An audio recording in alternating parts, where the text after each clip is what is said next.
How far would you go if a teacher mocked your son's abduction? 3 weeks after the trial ended, I noticed something strange. Josh still hadn't received his mid-acceptance letter. Then Harvard went missing. Stanford never showed up. I asked the school's guidance counselor about his scholarship applications and she just shrugged. Sometimes things get misplaced, she said, avoiding eye contact. That same week, anonymous letters began flooding the school board accusing me of being unstable, aggressive, and emotionally abusive. Each message had a different signature, but the same phrasing, the same manipulative tone. I knew that style. Then Josh came home on Tuesday, his phone buzzing nonstop.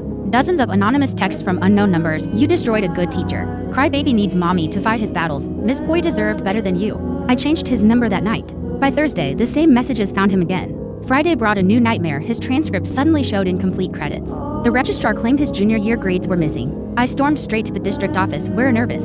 Receptionist said Mark Sullivan would handle transcript issues. Sullivan, Fitch's brother-in-law. On Monday, things escalated. My boss called me into his office. I got some emails about you, he said, showing me anonymous accusations about my parenting and mental health. I don't believe a word of it, he added, but I thought you should know. That afternoon, I ran into Jana, the school secretary at the grocery store. She looked tired and nervous. Mrs. Williams, she whispered, glancing around. I shouldn't be saying this, but Mr. Fitch has been making a lot of personal phone calls from his own phone. Then she rushed off. That's when I began documenting everything, screenshots of the messages, copies of the fake letters, photos of Josh's real grades. My dining table turned into mission control. 2 weeks before graduation, Josh went to the mandatory rehearsal. The vice principal pulled him aside. There's an issue with your credits, she said. You might not be allowed to walk. I was already in the parking lot the moment Josh texted me.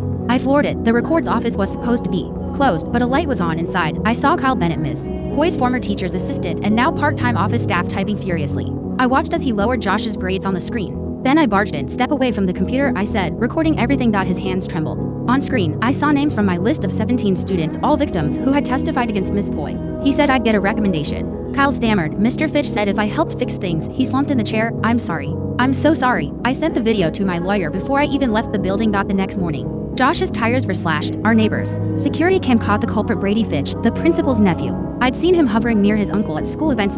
So I set a trap. At school pickup, I made sure Josh loudly told his friends we had all the evidence stored in our garage. Brady was standing nearby. That night, my brother Dale and I sat waiting. In the garage, lights off. Around midnight, footsteps, the side door creaked open. A figure slipped in, carrying a gas can. Dale hit the lights. Brady froze. This isn't what it looks like, he shouted. Then bolted, but Dale blocked the exit while I called 911. At the station, Brady broke down completely. Uncle Brian said we had to protect the family, he sobbed. My cousin Amy made the phone calls. My mom wrote some of the letters. He promised everyone stuff, college letters, jobs if they helped him get revenge. Brady's confession unraveled the whole web. Amy worked at a phone store. She got Josh's new number. The guidance counselor had been Fitch's former intern, owing her job to him. Mark Sullivan had been altering records for weeks. I contacted the other families, one by one. They agreed to meet. That Saturday, 17 of us gathered at the community center, plus more hood. Heard whispers. Anger and recognition buzzed through the room. Fitch had done this before in other districts. Shauna found me after the meeting and pressed a flash drive into my palm. Every mail, every call log, I saved them, she whispered. The flash drive held gold emails from Fitch to Brady about the Williams problem, instructions to Sullivan on which grades to change, even promises to a Department of Education contact named Daniel offering a promotion if he helped bury complaints. Josh and I spent all Sunday organizing the evidence into timelines, charts, backups. He looked determined, stronger than I'd seen him in months. Then, more sabotage. State University put his acceptance under review after an anonymous tip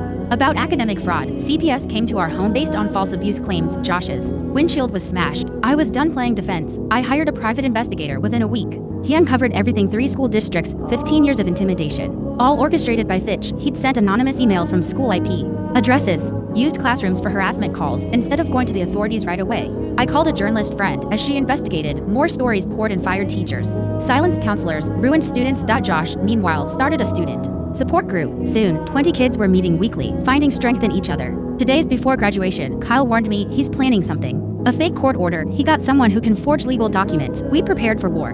The day of graduation, I wore a recorder. Josh looked proud in his cap and gown. We packed the auditorium with supportive families. As Josh stepped on stage, Fitch charged down the aisle, waving papers. Stop, this student is under investigation. He can't graduate. Gasps filled the room. Josh froze. But we were ready. I stood up. That's a fake document. We can prove it. I handed my phone to the vice principal with the real superintendent on the line. She took one look and declared, these documents are fraudulent, Mr. Fitch. Please leave the premises.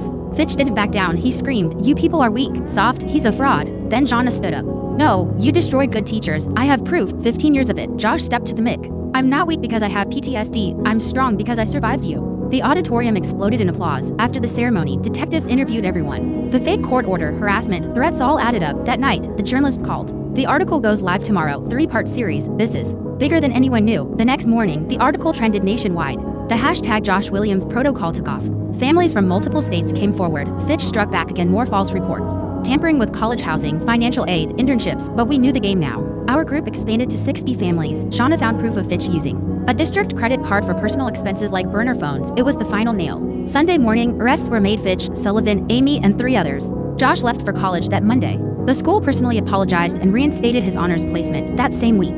The state announced mandatory PTSD protocols and training for all schools. Fitch took a plea deal, 3 years in prison, loss of pension, restitution to family. Sullivan got 18 months, Amy got probation, and Josh, he's thriving, majoring in special education, focused on trauma-informed teaching, turning his pain into purpose. Because when you stand up for the truth, no matter how powerful your enemy is, justice will find a way.